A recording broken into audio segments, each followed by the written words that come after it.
Nginibingelele nginamukele kuThabizelo TV. Sicela uma kusuku lakho lokuqala ulike ungakhohlwa ukuchofoza subscribe button. Usola Mthandeni SK ngokuntshontsha ingoma yakhe umculi osafufusa. Lo mculi ozibiza ngoSimbero unengoma esihloko sithi Dubai. Kuleyo ngoma yalo mculi kunezinhlamvu ezithi asambe siye eDubai siyophola. Kanti nasengomeni kaMthandeni SK esihloko sithi Dubai ahambisana noMahu kuyo nayo inezinhlamvu ezithi asambe siye eDubai siyophola.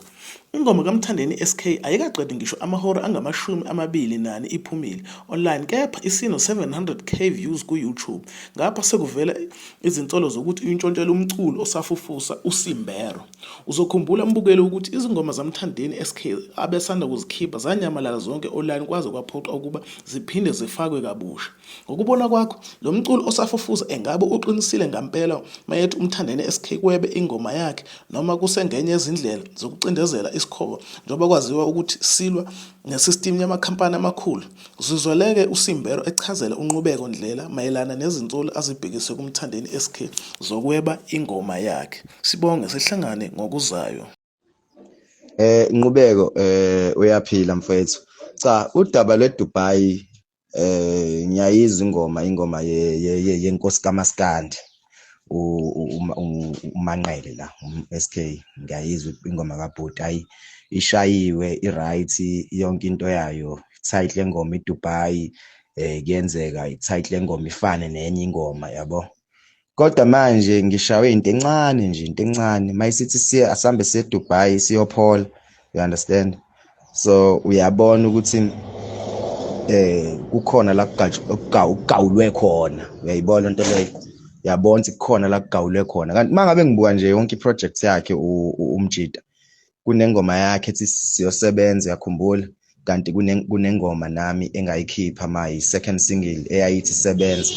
But angithandi ukukhuluma kakhulu noma ukulwela izinto ezinjengalezi ngathi umuntu mhlawumbe akakwazi ukubhala noma akabhali. Into engiyikhulumelayo ngikhulumela indaba yokuthi kubhlungu ukubona amaciko asemkantshubomvu noma sephumelele kule ndima kube ukuthi enza ngalendlela enza ngakhona. Kuba bhlungu ngoba esikulindele kubona ilokho esikucabangayo nathi ukuthi sifukule ama-artist asafufusa, uyabona, siwenze nawe ibonakale, hhayi ukuthi mhlawumbe sigibele phekwawo noma siwacindezele. Inqwele le ngiyayithanda kakhulu, kangangokuthi angikwazi ukuhlukanisa phakathi kwabo nomfowethu lomunye uKhuba, yabo. Ngibathanda nje bobabili ngendlela efanayo, futhi bobabili ngibabiza ngenkosi kaMaskandi, noma kungabusa inkunzi eyodwa esibayeni, but kukwazi ukuthi kubusa iy'nkunzi zibe mbili esibayeni salapha eMzansi kuMaskandi. Cha, siyakubonga lokho. Osekungilimazi lokhu kokuthi uMthandeni engabe uthe Simbero asenze i-remix yeDubai, senzeke i-remix yeDubai ngikhona nami, uyayibona into leyo, ukuze phela ngiphakame ngoba bona sebemkantshubomvu. Kunalokho yena wenza iDubai yakhe. Angilwi naye umfowethu futhi anginawo amandla okulwa naye macala, uyayibona into leyo. Kodwa nje into engikutshena yona ukuthi lokho akwenzile akukho right. Angikuphasisi mina, angisho kabi, angikuphasisi mina. Ngisho mina njengami, mina ngeke ngize ngikwenze kwamanye ama-artist asafufusa noma asakhula lokho, yabo. So ayiyekwe lento bafowethu, ayiyeke lento bafowethu. Kade khala ama-artist asazama asafufusa ngokuthi antshontshelwe iy'ngoma. Maningi engiwaziyo, baningi abangani bami bekhala bethi ama-artist asemkantshubomvu, i-artist elithile selithatha ingoma yami.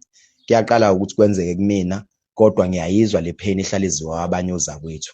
Ayiphela, uphele lo mkhuba, ayiphele lento, otherwise siyamlanda umkhwanazi.